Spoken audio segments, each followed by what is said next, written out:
안녕하세요. BMS의 김영아입니다. 오늘 이렇게 귀한 시간 내어 웨비나에 참석해 주셔서 감사드립니다. 저는 BMS에서 스템셀 테크놀로지의 제품들을 담당하고 있습니다. 오늘 웨비나는 감염병 치료제와 백신 개발, 코비드-19과 인플루엔자 연구 최신 동향을 주제로 진행하게 됩니다.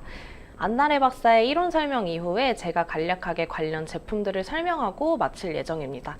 지금 제 옆에는 이론 부분을 맡아주실 스템셀 테크놀로지의 안나래 박사 나와 있습니다. 안녕하세요. 네, 안녕하세요. 세미나 시작 전에 시청자분들께 인사 한번 부탁드리겠습니다. 네, 안녕하세요. 저는 스템셀 테크놀로지에서 필드 어플리케이션 사이언티스트로 일하고 있고 이뮤놀로지 파트를 담당하고 있는 안나래입니다. 오늘은 감염병과 관련해서 특히 인플루엔자 바이러스랑 코비드-19에 초점을 맞춰서 설명을 드릴 예정이고요. 백신과 테라퓨틱 디벨롭먼트에 대해서도 소개를 해드릴 예정입니다. 많은 관심 부탁드립니다. 오늘도 유익한 발표 해주실 거라고 믿습니다. 저희 웨비나에 여러 번 참석해 주셨던 분들은 아실 것이라고 생각되는데요. 웨비나 마지막에 퀴즈 이벤트가 진행되게 됩니다. 우수 정답자 1위에서 5위까지 총 5분께 스타벅스 1만 원 상품권을 드리고 있으니 많은 참여 부탁드리겠습니다. 퀴즈 이벤트는 채팅창에 올려드릴 링크를 클릭하시거나 화면에 나올 QR코드를 핸드폰으로 스캔해 접속해 주시면 참여 가능합니다. PC보다 핸드폰을 이용하시게 되면 더 수월하게 퀴즈에 참여하실 수 있는 점 참고 부탁드립니다. 그리고 퀴즈 이벤트가 끝난 후에는 채팅창에 설문조사 링크를 올려드릴 예정입니다. 설문조사에 응답해주신 분들 중 추첨을 통해서 30분께 스타벅스 커피 쿠폰을 보내드립니다. 세미나 중에 궁금하셨던 점이나 요청사항 등 설문조사에 의견을 남겨주시면 다음 세미나에 더 많은 도움을 드릴 수 있으니 많은 의견 남겨주시면 감사하겠습니다. 그럼 안나래 박사께서 오늘의 웨비나 시작해 주시겠습니다. 강의 중에 궁금하신 내용은 채팅창에 질문해 주시면 강의 후 Q&A 시간을 통해 답변 드리도록 하겠습니다. 박사님 발표 시작해 주세요. 네, 안녕하세요. 그럼 발표 시작하도록 하겠습니다. 먼저 본격적인 발표로 들어가기 전에 저희 스템셀 테크놀로지에 대한 소개부터 드릴까 합니다. 저희 스템셀 테크놀로지는 혈액병리의사인 닥터 앨런 이브스에 의해서 1993년 설립되었습니다. 헤드쿼터는 캐나다 밴쿠버에 위치하고 있고 16개의 국가 2,500명의 직원들이 함께 일을 하고 있습니다. BMS와는 1994년부터 대리점 협약을 맺어서 영업망 형성 및 고객 관리를 담당해주고 계시고 코리안 브랜치는 2017년 설립되어 고객님들의 웨비나, 세미나, 워크샵 등을 담당하고 있습니다. 저희 스템셀 테크놀로지에는 스템셀 제품 그리고 올가네이드 제품도 있지만 이뮤놀로지 제품도 레퍼런스가 탄탄하게 판매를 하고 있습니다. 이뮨셀 컬처 미디어에서부터 시작해서 셀 세퍼레이션 키트 그리고 프라이머리 셀 스톡도 판매를 하고 있고요. 최근에는 오토메이티드 셀 아이솔레이션 시스템인 로보셉을 런칭해서 인스트루먼트 또한 판매를 하고 있습니다. 저희 이제 본격적인 발표로 들어가서 간단하게 오늘의 아젠다를 설명드리면 바이러스 인펙션이 어떻게 일어나고 인펙션이 일어났을 때 어떤 이뮨 리스폰스가 우리 몸에서 일어나는지 간단하게 설명을 드리고 바이럴 인펙션이 되기 전에 이를 예방할 수 있는 방법인 백신에 대해서 설명을 드릴 예정입니다. 이후에는 바이럴 인펙션이 일어나고 난 이후에 어떻게 바이러스 감염을 제어할 수 있는지 그리고 마지막으로 인플루엔자 그리고 코비드-19 리서치에 있어서 스템셀 프로덕트가 어떻게 사용되었는지 몇몇 논문을 소개해 드릴 예정입니다. 감염병은 이제 일반적으로 이제 병원체에 의해서 발생하는 질환을 의미합니다. 크게 4가지 정도의 병원체가 있을 수 있는데 바이럴 인펙션, 박테리아 인펙션, 펑갈 인펙션, 패라시틱 디지즈가 있겠습니다. 이들의 병원체가 감염이 되면 증상이 일반적인 감기 증상에서부터 시작해서 심각하게는 사망에 이르게 되는데요.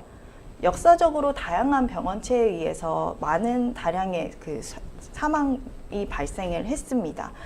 역사적으로 봤을 때 735년 스몰박스, 우리가 알고 있는 천연두로 인해서 이미 100만 명이 사망한 기록이 있고 그리고 1918년 인플루엔자 바이러스에 의해서 스페니시 플루 팬데믹 바이러스에 의해서 4,000명에서 약 5,000명의 인구가 사망한 것을 알 수 있습니다. 최근에도 저희 코비드-19으로 인해서 굉장히 힘든 시간을 겪었었죠. 이러한 이제 역사적 사실을 통해서 감염병 연구에 대한 중대성은 점점 커져가고 있습니다. 오늘은 특히 그 바이럴 인펙션 중에 특히 그 인플루엔자 바이러스랑 사르스 코비드2에 대해서 공부를 해볼 예정인데요.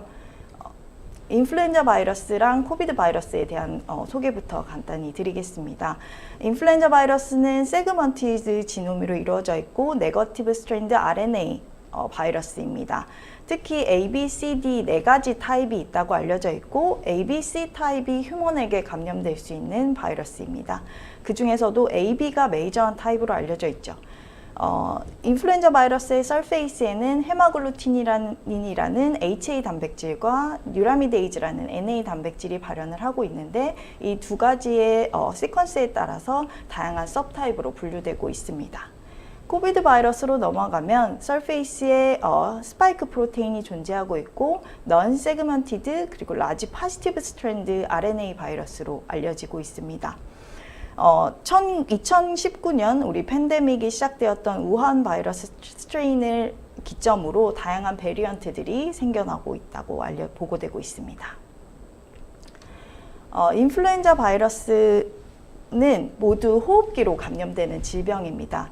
인플루엔자 바이러스 같은 경우에는 바이러스 표면에 있는 HA 단백질이 휴먼 에피텔리얼 셀 표면에 있는 시알리게이시드와 결합을 함으로써 세포 내로 인터널라이제이션 된다고 알려져 있고 사르스 코비드2의 경우에는 표면에 있는 스파이크 프로테인이 에피텔리얼 셀에 있는 ACE2와 결합을 함으로써 세포 내로 인터널라이제이션 된다고 알려져 있습니다.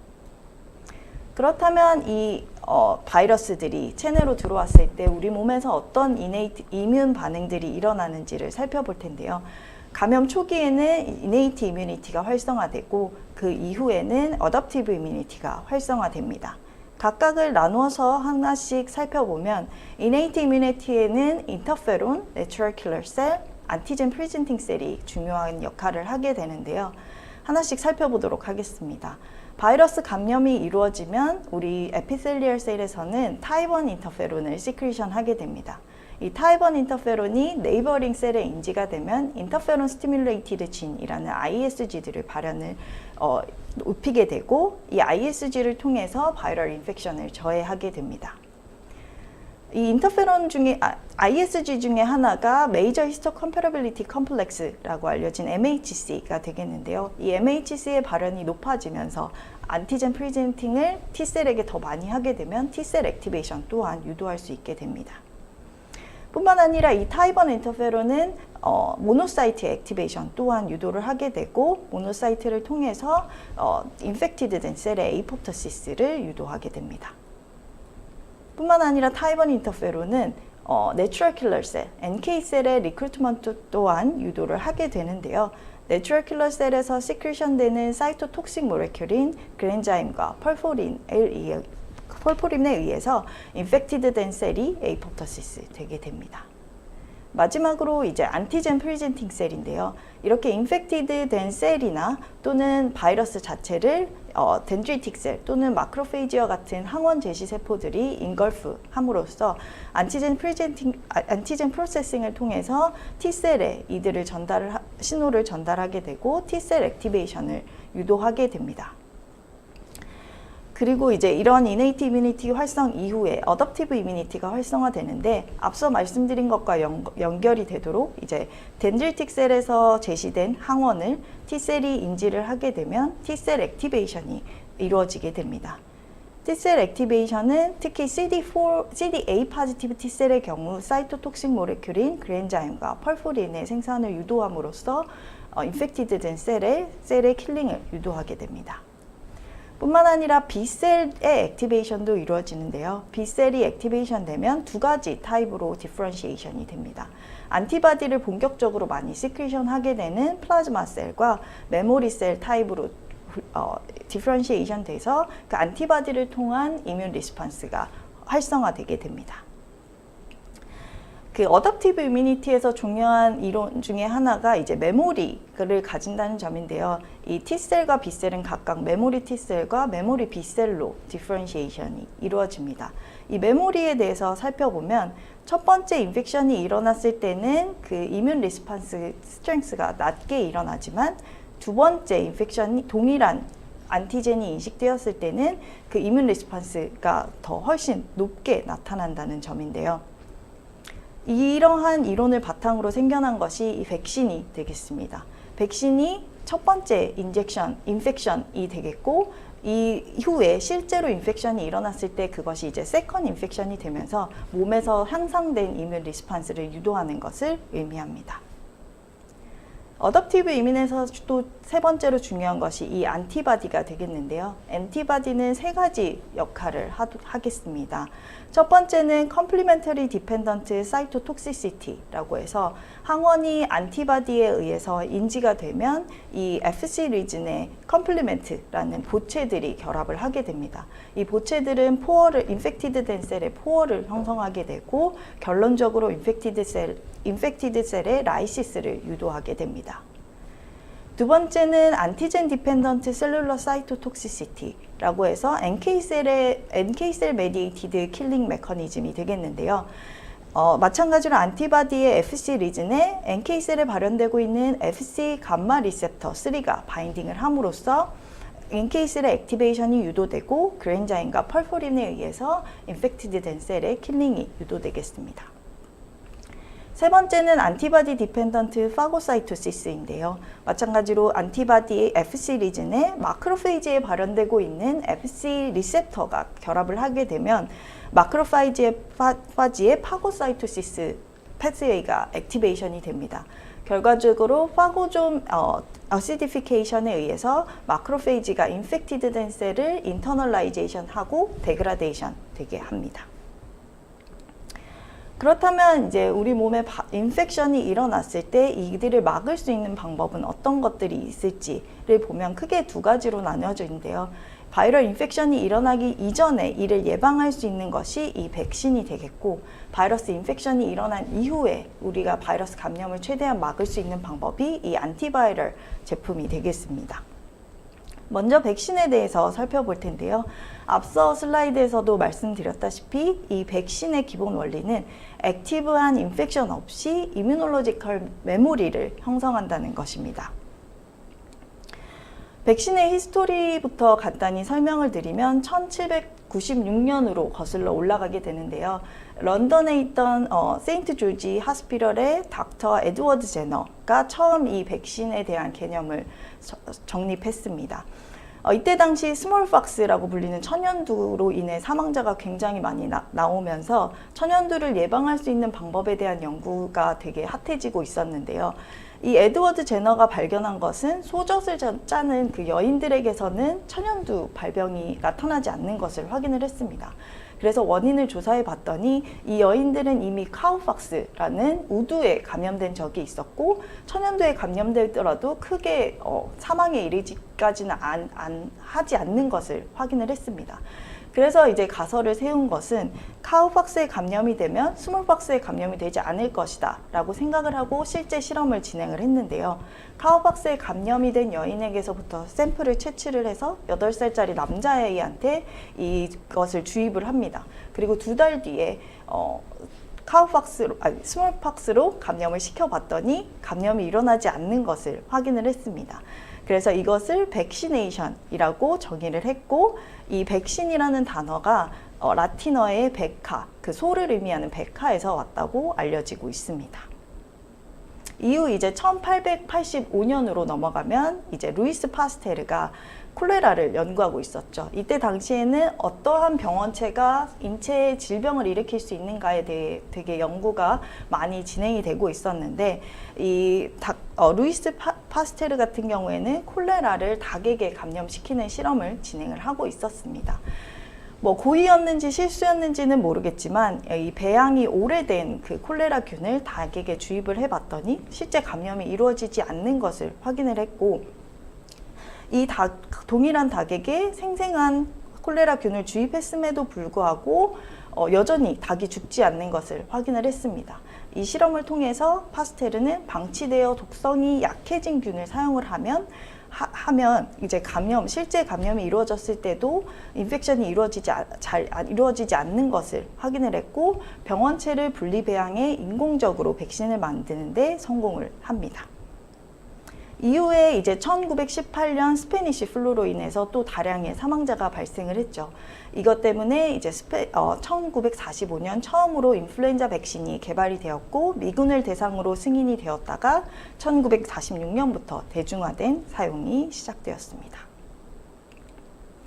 백신의 효과는 진짜 파워풀한데요. 실제로 데이터 상으로 보셔도 왼쪽에 그래프를 보시면 백시네이션이 시작된 이후에는 사망자들이 급격하게 떨어지는 것을 확인하실 수 있습니다. 그리고 오른쪽 그래프를 보셔도 HPV 백시네이션을 시작한 이후로 자궁경부암 발생률이 현저하게 떨어지는 것을 확인하실 수 있습니다. 백신의 형태는 다양하게 존재를 하는데요. 6가지 정도로 분류가 되고 있습니다. 한 가지씩 살펴보면 라이브 어테뉴에이티드 바이러스, 즉 이제 아까 파스테르가 했던 방법과 유사한 방법인데요.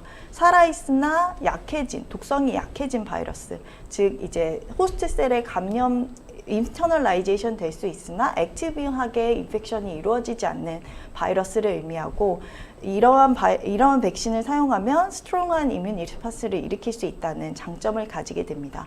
하지만 아무래도 살아있는 바이러스를 이용하기 때문에 면역력이 약해진 사람에게서는 비정상적인 면역을 유도할 수도 있고, 뿐만 아니라 바이러스가 들어가서 베리언트들을 생성할 수 있다는 단점을 가지게 됩니다. 초기에 이제 인플루엔자 백신이 이러한 라이브 어테뉴에이티드 인플루엔자 백신을 사용을 하였고요. 인액티베이티드 백신 같은 경우에는 바이러스를 hit이나 케미컬을 트리트함으로써 킬링 되거나 인액티베이티드 된 바이러스를 사용하는 백신의 형태입니다. 라이브보다 안전하다는 장점을 가지지만 그 효과가 조금 낮다는 단점을 가지고 부스터 도즈가 매년 필요하다는 특징을 가집니다. 이 인액티베이티드 형태의 백신이 가장 인플루엔자를 대상으로 많이 사용되고 있는 백신이고요.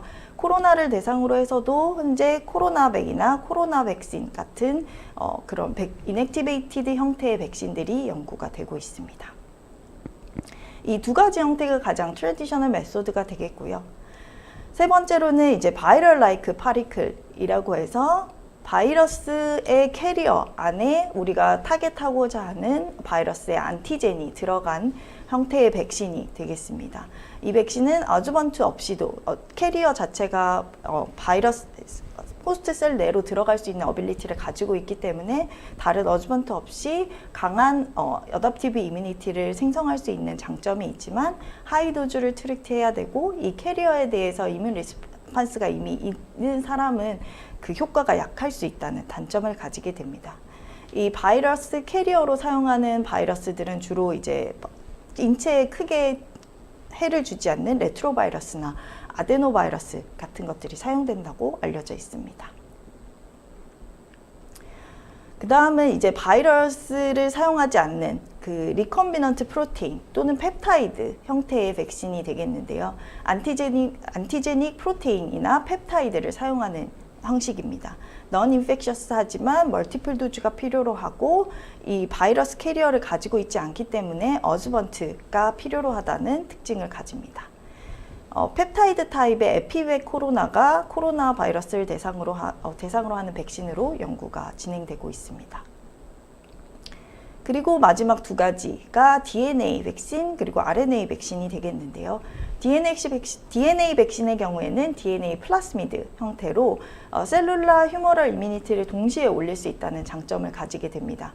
그리고 비룰런스에 대한 리스크 또한 적고, RNA에 비교해서 제네티컬리 스테이블하다는 장점을 가지게 됩니다. 그리고 우리가 클로닝으로 쉽게 이것을 변형이 가능하기 때문에 디벨롭먼트나 프로듀스가 굉장히 쉽다는 장점이 있습니다. 반면에 DNA이기 때문에 온코제네시스를 일으킬 수 있다는 단점, 그리고 어주번트가 필요하고 멀티플 도즈가 요구된다라는 특징을 가지게 됩니다. 우리가 알고 있는 아스트라제네카 또는 존슨앤존슨의 백신이 코비드 백신이 이 DNA 형태의 백신에 해당되겠습니다. 그리고 RNA의 경우에는 mRNA 형태의 백신이 되겠고 non-infectious, non-integrating 백신입니다. DNA와 마찬가지로 디벨롭먼트나 프로듀스가 쉽다는 장점을 가지지만 DNA에 비해 인스테빌리티를 가지고 마찬가지로 어주번트가 필요로 하다는 특징을 가집니다. 우리가 알고 있는 파이자사의 코비드 백신, 모더나사의 코비드 백신이 이 RNA 백신에 해당되겠습니다. 바이러스 캐리어를 가지고 있는 백신의 경우에는 앞서 말씀드린 것처럼 아주번트들이 필요로 하는데요. 이 아주번트를 사용하게 되면 이뮤노제네시스, 안티젠 어피니티를 올릴 수 있고 뿐만 아니라 이뮨 리스판스의 스피드, 듀레이션, 스트렝스를 높일 수 있다고 알려져 있습니다. 그래서 이 효과를 바탕으로 코스트 또한 세이브할 수 있다는 장점을 가지게 됩니다.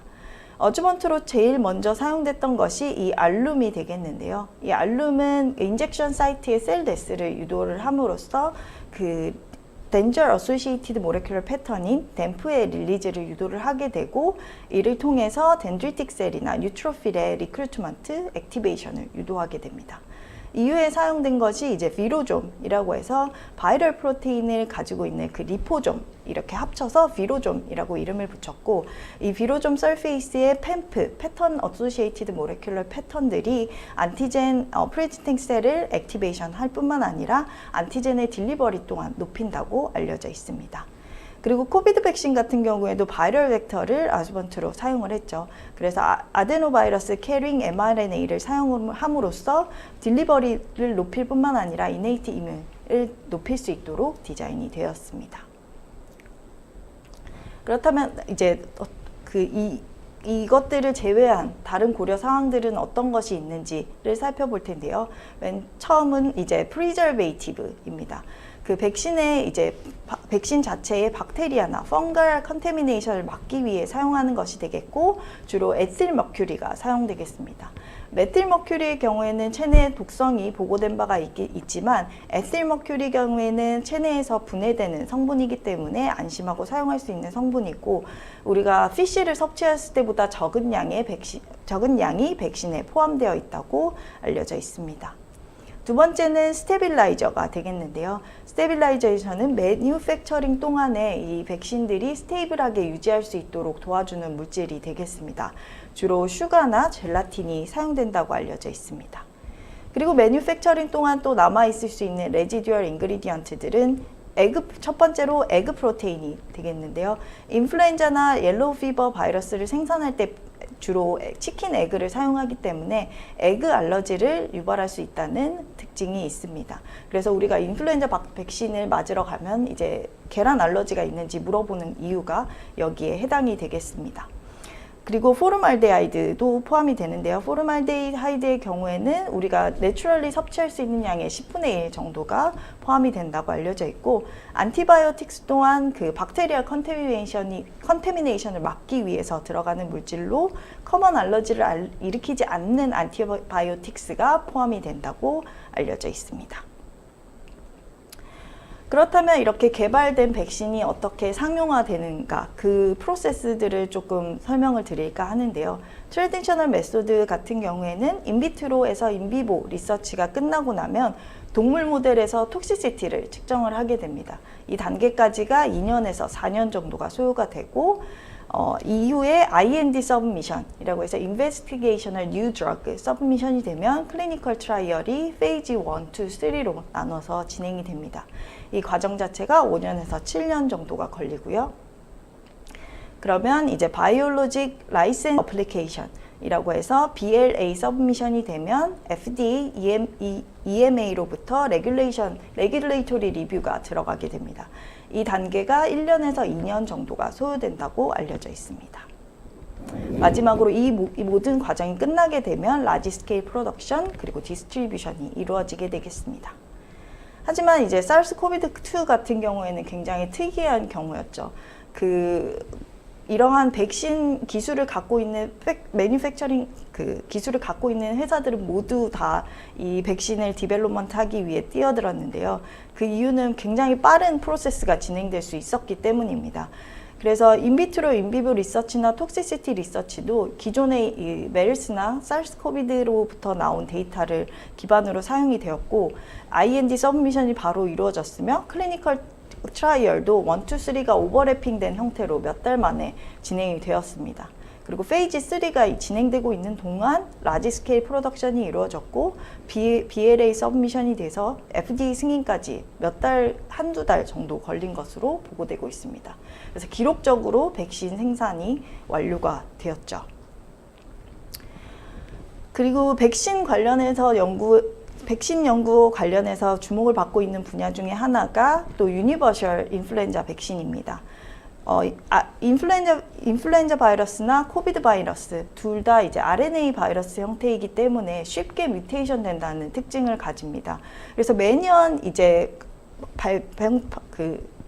발병되고 있는 스트레인을 확인을 해 보셔도 다른 스트레인이 이제 메이저하게 존재하는 것을 확인할 수 있는데요. 이러한 모든 스트레인들을 커버할 수 있는 유니버셜 백신에 대한 관심이 높아지고 있습니다. 그래서 컨저브드 된 리즌을 타겟할 수 있고 다른 셀룰러 리스폰스 또한 리크루트먼트 할 수 있는 이러한 백신들이 주목을 받고 있고 WHO에서도 2027년까지 이런 유니버셜 인플루엔자 백신에 대한 연구를 장려한다고 발표한 바가 있습니다. 퍼블리케이션 넘버를 보셔도 2005년부터 급격하게 증가되고 있는 것을 확인하실 수 있습니다. 이러한 하나의 바이러스를 타겟으로 하는 것뿐만 아니라 최근에는 모더나사에서 코비드 플루 컨비네이션 백신을 개발을 하고 있는데요. 이미 페이지 3까지 통과를 하였고 모더나에서 발표한 바로는 플루랑 코비드 백신을 따로 맞았을 때보다 콤비네이션 백신으로 맞았을 때 더 임프루브된 이뮤 리스폰스를 볼 수 있다라고 발표한 바 있습니다. 그렇다면 이제 백신에 대해서 살펴봤고 다음으로 인펙션이 일어난 이후의 테라퓨틱에 대해서 살펴보도록 하겠습니다. 안티바이럴 드러그도 다양한 형태로 존재를 하는데요. 바이러스 단백질을 뉴트럴라이징 할 수 있는 뉴트럴라이징 안티바디, 뉴트럴라이징 리컴비넌트 리셉터, 그리고 펩타이드들이 있겠고요. 바이럴진의 익스프레션을 막을 수 있는 크리스퍼-카스9, 그리고 스몰 모레큘인 siRNA가 있겠습니다. 그리고 마지막으로 인터페론 또는 스몰 모레큘을 통해서 바이러스의 감염을 억제하는 형태의 안티바이럴 드러그가 있겠습니다. 인플루엔자 바이러스를 타깃으로 하는 다양한 안티바이럴 드러그가 개발이 되었고 이 초록색으로 표시된 것이 FDA 승인을 받은 안티바이럴 드러그인데요. 특히 우리가 알고 있는 타미플루가 이 오셀타미빌에 해당이 되죠. 이 오셀타미빌을 포함한 이 안티바이럴 드러그의 같은 경우에는 바이러스 서페이스에 있는 NA 단백질을 타깃으로 하면서 바이러스의 릴리즈를 막는 그런 안티바이럴 드러그가 되겠습니다. 코비드를 타깃으로 하는 다양한 안티바이럴 드러그도 개발 중에 있고 우리가 알고 있는 첫 번째 이제 어프로브된 안티바이럴 드러그가 이 렘데시비어에 해당이 되겠습니다. 이 렘데시비어는 RNA 리플리케이션에 필요한 RNA 디펜던트 RNA 폴리머레이즈의 작용을 이니비션 함으로써 바이러스의 인펙션을 억제하는 효과를 가진 약물로 알려져 있습니다. 아까 안티바이럴 드러그의 한 형태인 뉴트럴라이징 안티바디에 대한 연구도 많이 진행이 되고 있는데요. 특히 이 뉴트럴라이징 안티바디는 다른 질병에도 이제 많이 연구가 되고 있지만 그래프를 보시면 인펙셔스 디지즈를 타깃으로 하는 모노클로널 안티바디 연구가 굉장히 많이 진행이 되고 있습니다. 코비드 백신을 타깃으로 한 백신 연구가 굉장히 빠르게 진행된 것과 마찬가지로 이 모노클로널 안티바디, 코비드 19을 타깃으로 하는 모노클로널 안티바디에 대한 연구도 굉장히 빠르게 승인이 진행이 되고 있는데요. 첫 번째로 이제 승인이 됐던 건 일라일릴리사의 밤라니비밥이 되겠습니다. 2020년 11월에 FDA 승인을 받았고요. 네 번째로 보실 수 있는 것이 우리나라의 셀트리온에서 개발된 안티바디 치료제입니다. 2021년 2월 한국의약품안전국으로부터 조건부 시판 허가를 받았고 경증에서 중증도 증상을 보이는 환자에게서 진행률이 54% 감소했고 50세 이상의 환자에게서는 68% 감소했다는 결과를 보였습니다. 그 세라피틱 안티바디를 개발하는 방법, 몇 가지 스트래티지에 대해서 설명을 드릴 텐데요. 첫 번째 방법은 파지 바이오 패닝 방법입니다. 박테리오 파지에 베리언트 헤비 체인과 베리언트 라이트 체인을 발현을 하게 하고 우리가 타겟으로 하는 안티젠과 결합을 유도를 하게 됩니다. 이후에 이제 non-specific 바인딩 제거를 위해서 와싱을 여러 번 진행해 준 다음 스페시픽하게 바인딩된 안티바디만 일루전을 통해서 시퀀싱을 진행을 하면 어떤 안티바디가 이 타겟하는 안티젠에 스페시픽하게 결합을 하게 되는지 알 수 있게 되는 방법입니다. B번 같은 경우에는 그 휴먼 바이러스에 인펙션된 휴먼으로부터 블러드를 뽑고 거기서 메모리 B셀을 분리해냅니다. 이 메모리 B셀과 플로러센스가 태깅된 안티젠을 믹스해 준 다음에 이 플로러센스 안티젠이 결합한 B셀을 솔팅을 진행을 해주면 안티바디 아이덴티피케이션이 이루어질 수 있게 됩니다. 세 번째는 이 앞선 방법 같은 경우에는 어떤 타겟이 어떤 안티젠을 사용했을 때 가장 뉴트럴라이제이션이 잘 되는지를 알고 있을 때 사용하는 방법이고 그렇지 못하거나 제한적인 정보를 가지고 있을 때 사용할 수 있는 방법이 이 타겟 아고니스트 어프로치인데요. 여기서는 이제 메모리스 B셀을 분리한 다음 싱글셀로 셀을 시딩해주고 이후에 뉴트럴라이징 어세이를 진행을 해주면 어떤 안티바디들이 이 바이러스에 대해서 뉴트럴라이징 액티비티를 가지고 있는지 알 수 있게 됩니다. 다음으로는 이제 오가노이드를 사용하는 방법인데요. 우리가 그 안티바디 스위칭, 이 절미널 센터에서 일어나고 이렇게 스위칭이 일어나게 되면 좀 더 안티젠 스페시픽한 안티바디가 형성된다는 것을 알고 있습니다. 이러한 절미널 센터를 미믹하기 위해서 이 턴실 오가노이드를 사용하게 되고 이 오가노이드를 사용을 하면 우리가 안티젠 더 많은 다양한 형태의 안티바디를 스크리닝할 수 있게 됩니다. 그리고 마지막으로 LIBRA 시퀀싱이라고 해서 DNA가 바코딩된 안티젠을 사용해서 이제 하이 스프루트 어세이를 진행을 하는 것인데요. 이 바코딩된 안티젠과 B셀을 결합함으로써 싱글셀 시퀀싱을 진행하는 방법이 되겠습니다. 이러한 형태의 연구들이 백시놀로지에서도 이용이 되고 있는데요. 어떤 패소젠을 뉴트럴라이징 할 수 있는 안티바디를 규명하는 것은 백신 연구에서도 굉장히 중요하게 작용을 하기 때문입니다. 그래서 아까와 유사한 방법으로 메모리스 B셀을 분리해내고 뉴트럴라이징 안티바디를 찾아낸 다음에 이 정보를 기반으로 안티젠을 찾아내고 안티젠과 안티바디가 결합된 그런 3D 스트럭처를 구현해냄으로써 이러한 안티바디를 찾아내는 것이 백신 연구에도 이용이 되고 있습니다. 이러한 안티바디 디벨롭먼트 연구는 인펙셔스 디지즈 뿐만 아니라 오토이뮤니티, 백신 디벨롭먼트, 세라피틱 디벨롭먼트, 그리고 하이브리도마 연구에도 사용이 되고 있습니다. 뿐만 아니라 이제 B셀, 플라즈마 셀을 진 에디팅을 통해서 B셀의 서바이벌을 높이거나 안티바디 생성을 높이는 연구도 많이 진행이 되고 있는데요. 안티젠 스페시픽 B셀 리셉터의 엔지니어링 또는 인핸스먼트 팩터의 오버 익스프레션, 특히 B셀 액티베이팅 팩터 같은 것들을 올림으로써 B셀의 서바이벌을 증가시키다던가 아니면 다른 테라퓨틱 팩터들을 같이 오버 익스프레션 시키는 등의 연구들이 많이 이루어지고 있습니다. 그렇다면 이제 마지막 파트인 인플루엔자 리서치나 코비드 연구에서 어떤 스템셀 제품들이 사용되었는지를 간단히 소개해 드릴 예정인데요. 첫 번째 논문에서는 이제 인플루엔자 바이러스가 감염되었을 때 에피셀리얼 셀과 이뮨셀들의 크로스톡에 대해서 연구를 한 논문입니다.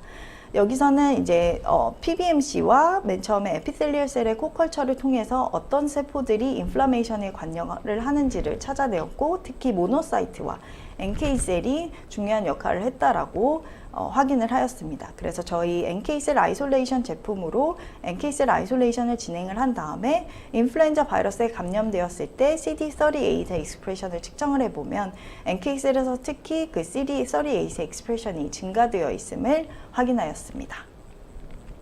두 번째 논문에서는 RNA에 감염이 되었을 때 모노사이트의 역할을 규명한 논문인데요. 특히 그 TLR7과 A 패스웨이에 초점을 맞춘 연구를 진행을 하였습니다. 다양한 RNA 바이러스를 사용을 하였고 저희 제품인 CD14 모노사이트 그리고 CD4 포지티브 T셀 아이솔레이션 키트를 사용해서 아이솔레이션을 진행한 다음에 코컬처를 통해서 사이토카인 릴리즈를 엘라이자로 셀 서페이스 마커를 플로우로 그리고 진 익스프레션을 RT-PCR로 각각 측정을 하였습니다. 결과를 보시면 TLR7을 액티베이션 하였을 때는 IL-17 모노사이트에서 IL-17 ROR 감마 C의 익스프레션이 증가하였고 ACE를 액티베이션 시켰을 때는 인터페론 감마 그리고 TBX21의 익스프레션이 증가되었고 두 번째 B번에서는 T셀과 모노사이트의 코컬처를 진행하였을 때도 마찬가지로 7을 액티베이션 시켰을 때는 IL-17의 발현이 증가됨 그리고 ACE를 액티베이션 시켰을 때는 인터페론 감마가 증가되어 있는 것을 각각 확인한 논문이었습니다. 그리고 이 다음 논문에서는 H7N7 avian 바이러스, 이 조류독감 관련된 논문인데요. 이 조류독감은 인체에 감염돼서 팬데믹을 일으킬 수 있는 가능성이 높은 바이러스를 대상으로 이제 안티바디 스크리닝을 진행한 논문입니다. B셀 포지티브 셀렉션 키트를 여기서 이제 사용을 하였고요. 이 논문에서 사용한 방법을 이번에는 좀 설명을 드리면 PBMC에서 B셀 포지티브 셀렉션 키트로 B셀을 아이솔레이션 한 다음 300개에서 500개의 셀을 B셀을 시딩을 합니다. 싱글셀 클론을 얻기 위해서 이제 사용을 한 셀 넘버인데 이 셀 넘버는 다음과 같은 가정에 의해서 시딩을 한 넘버입니다. 토탈 아이솔레이션 된 B셀에서 20%에서 40%가 메모리 B셀이라고 가정을 했고 그 중에 0.5% 정도가 인플루엔자 스페시픽 할 것이라고 생각을 해서 이제 300개에서 500개의 셀을 깔아주고 감마 이레디에이티드 CD40L expressing murin fibroblast L 셀을 같이 코컬처를 진행을 합니다. 그리고 TLR 시그널링을 액티베이션을 위해서 CPG 그리고 IL2, IL10을 같이 넣어주고 4일에서 5일 정도 컬처를 진행하면 셀 디비전과 안티바디 시크리팅 셀로의 분화가 이루어지게 됩니다. 그러면 이제 그 이후에 IL2랑 IL21이 포함된 미디어로 미디어 체인지를 해주고 11일에서 12일 정도 컬처를 진행한 다음 뉴트럴라이징 어세이 그리고 프로테인 마이크로 어레이를 진행을 하였습니다. 저희 여기서는 그냥 매뉴얼로 각각의 사이토카인을 다 넣어주는 형태의 미디어를 사용하였는데 다음 데이터를 보시면 저희 스템셀에서 제공하는 B셀 컬처 미디어를 사용하시면 그냥 FBS를 사용하셨을 때보다 훨씬 더 높은 폴드 익스펜션 레이트를 가져갈 수 있는 것을 확인하실 수 있습니다. 그리고 이제 코비드 연구에서도 비슷한 제품들이 사용이 될 수 있는데요. 이제 다른 제품이 사용된 것을 보여드리기 위해서 소개를 드리자면 이제 이 셀에서 퍼블리시된 이 논문에서는 옵티프랩이라는 제품을 사용해서 바이러스를 정제하고 이 정제된 바이러스를 실험에應用한 바가 있습니다. 그리고 두 번째 논문에서도 마찬가지로 이제 휴먼 모노클로널 안티바디를 스크리닝하기 위해서 진행을 한 논문이었고 여기서도 마찬가지로 저희 제품인 이지셉 휴먼 B셀 인리치먼트 키트를 사용해서 B셀을 아이솔레이션하고 안티젠 스페시픽 솔팅을 통해서 모노클로널 안티바디 스크리닝을 진행을 하였습니다. 옆에 이제 팩스 데이터를 보시면 CD19 포지티브 셀이 대부분으로 나타나고 있고 이 논문에서는 클래스 스위치가 된 그 B셀들만 솔팅하기 위해서 IgM 그리고 IgD 네거티브 셀들만 게이팅해서 분석을 진행을 하였습니다. 그리고 이제 마지막으로 SARS-CoV-2의 중요한 역할을 했던 저희 제품인 스템셀 브랜칭 렁 올가노이드 키트인데요. 이 올가노이드 키트를 사용해서 렁 올가노이드를 만들어서 SARS-CoV-2 인펙션 실험을 진행하시면 좀 더 피지올로지컬한 미닝을 가지고 가게 실험을 하실 수 있다는 큰 장점을 가지게 됩니다. 제가 준비한 발표는 여기까지이고요. 이제 다음으로 김영아 PM님께서 이러한 바이러스 감염병 연구에 있어서 어떤 저희 스템셀 제품들이 이용될 수 있는지 더 소개를 해드리도록 하겠습니다. 네, 안녕하십니까. 김영아입니다. 저는 스템셀 테크놀로지에서 어떤 제품으로 이뮤놀로지 연구자들의 실험을 서포트하고 있는지 제품 위주로 안내를 드리도록 하겠습니다. 먼저 스템셀 테크놀로지에서는 이뮤놀로지 연구의 모든 스텝을 지원하고 있습니다. 프라이머리 셀과 같은 셀 소스부터 다양한 셀 타입의 아이솔레이션, 그리고 면역세포 배양 배지 및 시약, 분석에 필요한 펩타이드 풀이나 안티바디, 어세이 키트까지 이뮤놀로지의 리서치 모든 단계를 빠르고 간편하게 하실 수 있도록 돕고 있습니다. 가장 먼저 휴먼 페리페럴 블러드 루코팩 제품 소개해 드리겠습니다. 다량의 루코사이트가 필요하실 경우 PBMC가 포함되어 있는 루코팩을 구매하실 수 있고, 원하시는 세포수에 따라서 4가지 종류로 구분하여 판매하고 있습니다. 가장 큰 사이즈인 풀부터 하프, 커터, 텐스가 있어서 이제 이미지처럼 팩 형태로 판매하기 때문에 다량의 세포가 필요하신 분들에게 적합합니다. 다음으로 셀 소스 중 국내에서 가장 많이 판매되는 제품 중 하나인 PBMC입니다. PBMC는 매주 도너 리스트가 업데이트되고, 그 도너 리스트에는 성별, 나이, 흡연 여부, 질병 여부, HLA 정보 등이 포함되어 있습니다. 스템셀의 모든 세포는 BMS에서 LN2 드라이시퍼로 직접 배송되기 때문에 배송 중에 발생하는 문제를 최소화하고 있습니다. PBMC 역시 세포수에 따라서 이제 4가지 종류로 구성이 되어 있고, 이미지와 같이 이제 바이알 상태로 받아보실 수 있습니다. 퓨리파이드 된 형태의 휴먼 프라이머리 셀 형태도 구매하실 수 있습니다. CD19 포지티브, CD27 포지티브 메모리 B셀과 같은 이렇게 퓨리파이드 된 원하시는 타겟 셀을 구매하실 수가 있는데요. 이 외에도 다양한 세포들이 구비가 되어 있기 때문에 스템셀 홈페이지를 통해서 확인하실 수 있습니다. 이렇게 셀 소스가 준비되었다면 원하시는 타겟 셀을 아이솔레이션 하는 단계로 넘어가셔야 될 겁니다. 이때 스템셀에서는 2가지의 큰 카테고리로 세포 분리를 지원드리고 있습니다. 첫 번째로는 덴시티 그레디언트 방법인데요. 밀도 구배를 이용한 방식으로 대표 제품은 림포프랩, 샘메이트가 있습니다. 홀 블러드에서 이제 원하시는 이제 PBMC를 분리하고자 하실 때 사용하실 수 있습니다. 두 번째로는 마그네틱 액티베이티드 셀 솔팅 방법입니다. 대표 제품은 이지셉, 로보셉이 있습니다.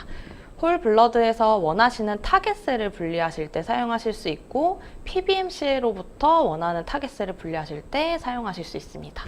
그럼 다음 슬라이드에서 이런 제품들이 어떤 특징이 있는지 좀 더 자세히 살펴보겠습니다. 먼저 림포프랩은 홀블러드에서 밀도 구배 방식을 이용해서 모노뉴클리어 셀을 분리하는 시약입니다. 기존에 많이 사용하고 계시는 타사의 덴시티 그레디언트 미디엄과 동일한 제품이고, 매뉴얼 방식으로 PBMC를 분리하실 때 가장 많이 사용하시는 시약입니다. 매뉴얼 방식으로 이제 PBMC를 분리하게 되면 숙련자분들에게는 쉬운 방법이겠지만, 이제 초보자분들은 이제 실험 간의 베리에이션이 있을 수 있고, 분리 시간이 조금 오래 걸린다는 점, 그리고 이제 원심 분리기의 그 가속도를 브레이크 오프 모드로 사용하셔야 된다는 단점이 있습니다. 이런 단점들을 조금 보완하고자 스템셀 테크놀로지에서는 샘메이트라는 튜브를 개발해서 이제 PBMC 분리의 편리성을 높였습니다. 샘메이트 튜브는 이제 튜브 내부에 이렇게 플라스틱으로 구획이 나뉘어져 있습니다. 작은 구멍을 통해서 먼저 림포프랩과 같은 덴시티 그레디언트 미디엄을 넣어주게 되고, 그 다음으로 이제 희석된 블러드를 넣어주게 되면 이제 브레이크 오프 없이 원심 분리기를 돌리게 되면 이제 PBMC를 빠르고 쉽게 분리하실 수 있게 되는 제품입니다. 손으로 이렇게 부어서 분리하시기 때문에 이제 실험자 간에 파이펫을 사용하지 않아도 돼서 베리에이션이 적다라는 장점도 가지고 있습니다. 다음으로는 이지셉입니다. 이지셉은 이뮤노마그네틱 셀 아이솔레이션 방식의 제품으로 이제 마그넷과 셀 아이솔레이션 키트를 함께 구비하셔야 사용하실 수 있습니다. 이지셉 키트는 최적화된 안티바디 칵테일과 스트랩타비딘으로 코팅된 레피드 스피어 또는 덱스트란 레피드 스피어를 포함하고 있으며 이제 그림과 같이 마그넷으로 함께 사용하실 경우에는 이렇게 푸어 오프 방식으로 부어서 세포를 쉽게 분리하실 수가 있습니다. 셀 아이솔레이션 마그넷은 분리하고자 하시는 셀 수와 볼륨에 따라서 이렇게 용량별로 선택하실 수가 있습니다. 순서대로 이제 가장 작은 용량을 분리하실 수 있는 바이올렛, 실버, 이지 50, 이지 250이 있고 이제 8개의 4ml 볼륨, 15ml 볼륨으로 총 16개 샘플을 분리하실 수 있는 이지 8 그리고 96L 플레이트로 셀을 분리하실 수 있는 이지 플레이트 이렇게 6가지 종류로 구비가 되어 있습니다. 저희 이제 바이올렛이나 실버, 이지 50 마그넷은 BMS의 데모용 장비로 구비하고 있기 때문에 혹시 데모로 사용해보고 싶으시다면 BMS로 신청 부탁드리겠습니다. 이지셉 키트는 크게 파지티브 셀렉션과 네거티브 셀렉션 방식으로 분리하는 제품으로 구성되어 있습니다. 파지티브 셀렉션의 경우에는 셀에 마그네틱 비드를 부착하여 마그넷 벽면에 이제 부착된 상태로 분리를 하기 때문에 이렇게 비드 그림을 보시면 이제 비드가 세포 주변에 이제 부착된 상태로 분리가 되게 됩니다. 하지만 이 비드는 이제 배양이나 분석 등의 기타 실험에는 영향을 미치지 않다고 보고되고 있고 다양한 레퍼런스를 통해 증명이 되었습니다. 이렇게 비드 부착을 선호하지 않는 연구자분들께서는 네거티브 셀렉션 제품으로 세포를 분리하실 수 있습니다. 필요로 하지 않는 타겟셀을 마그넷 쪽으로 부착시킨 후 남은 슈퍼전원트를 통해 원하시는 세포를 분리하는 방식입니다. 이렇게 분리된 세포는 그림처럼 깨끗하게 몰폴로지인 세포를 분리하실 수 있습니다. 두 가지 방법 모두 퓨리티 높게 분리가 되고 200여 종 이상의 키트를 보유하고 있기 때문에 고객님들께서 원하는 키트를 폭넓게 선택하실 수 있다는 장점이 있습니다. 대표적으로 몇 가지 제품을 소개해드리기 위해 좀 작성을 해보았는데요. 이제 이지셋 제품 중에 다이렉트라고 이름이 쓰여져 있는 키트는 이제 블러드에서 바로 나이브 B셀을 아이솔레이션 할 수 있는 키트입니다. 또 이렇게 다이렉트가 없이 그냥 이제 이지셋 휴먼 메모리 B셀 이렇게 써져 있으면 PBMC나 루코페레시스로부터 원하시는 메모리 B셀, 나이브 B셀을 아이솔레이션 하실 수 있는 키트입니다. 제품을 혹시 검색하셨을 때 셀렉션 방식과 시작 샘플의 종류를 고려하여 선택해 주시면 될 것 같습니다. 이지셋 키트를 사용해서 좀 더 빠르고 자동화로 이제 세포를 분리하고자 하실 경우에는 이지셋 실버 마그넷 4개가 장착되어 있는 로보셉이라는 장비를 활용하실 수 있습니다. 최대 4가지 이상의 각기 다른 세포를 동시에 분리할 수 있고 이제 모든 이지셋 키트 프로토콜이 내장되어 있기 때문에 편리하게 세포를 분리하실 수 있습니다. 일루전 과정을 거치지 않는 자동화 장비이기 때문에 좀 더 퓨리티 높게 세포 분리가 가능하고 샘플이나 시약들을 위치에 배치시켜 주시게 되면 버튼 한 번으로 샘플당 15분 정도의 자동으로 분리를 하실 수 있기 때문에 굉장히 간편한 장비 중 하나입니다. 다음으로는 이제 이지셋 키트로 분리된 B셀을 좀 더 증식시킬 수 있는 배지인데요. 이 B셀을 이뮤노컬트 휴먼 B셀 익스펜션 키트로 익스펜션 하실 수가 있습니다. 이 키트는 이제 기본 베이잘 미디엄과 ACF 그레이드의 서플리먼트로 구성이 되어 있고요. 이제 이지셋 키트로 분리된 다양한 B셀의 배양에 적합한 제품입니다. 배양 일주일 내로 B셀을 회수하여 다운스트림 어플리케이션에 활용이 가능합니다. 그리고 앞선 박사님의 발표에서 언급드렸던 스템디프 브랜치 렁 오가노이드 키트 소개해드립니다. 코비드 연구를 하고 계시다면 이제 휴먼 PSC에서 브랜치 렁 오가노이드를 형성하실 수 있는 배지인데요. 이렇게 트랜스웰이라는 특수 플레이트를 활용해서 오가노이드를 만드신 후에 코비드-19 바이러스와 같은 코비드-19 이제 연구를 하실 때 함께 코컬처를 하실 수 있는 그런 장점이 있는 배지 시약입니다. 그 다음으로는 이뮨셀의 액티베이션을 확인할 수 있는 다양한 사르스코비드2에 관한 펩타이드 풀을 보유하고 있습니다. 스파이크 프로테인부터 NS8, ORF3A와 같은 종류별로 이렇게 펩타이드 풀을 선택하셔서 구매하실 수가 있습니다. 다음으로 옵티프랩이라는 제품은 이제 바이러스의 DNA 또는 RNA를 아이솔레이션, 퓨리피케이션 하는 덴시티 그레디언트 미디엄입니다. 바이러스뿐만 아니라 다양한 셀 타입이나 오가닐의 추출을 돕는 시약이기 때문에 활용도가 높고, 그리고 앞서 소개해드렸던 샘메이트 튜브와 함께 사용이 가능한 제품입니다. 마지막으로 동결 전후에 셀의 배양 효율과 세포 기능 유지를 도와주는 동결 보존 시약입니다. 이름은 크라이오스토어 CS10이고, 이제 이 제품은 면역세포뿐만 아니라 오가노이드나 줄기세포의 뱅킹용으로 추천드리는 제품이고, CGMP 그레이드이기 때문에 국내외로 임상에 많이 활용이 되는 제품이어서 이 제품 또한 많이 활용해 주시면 좋을 것 같습니다. 제가 준비한 발표는 여기까지입니다. 짧지만 여러분께 조금이나마 도움이 되셨으면 좋겠습니다.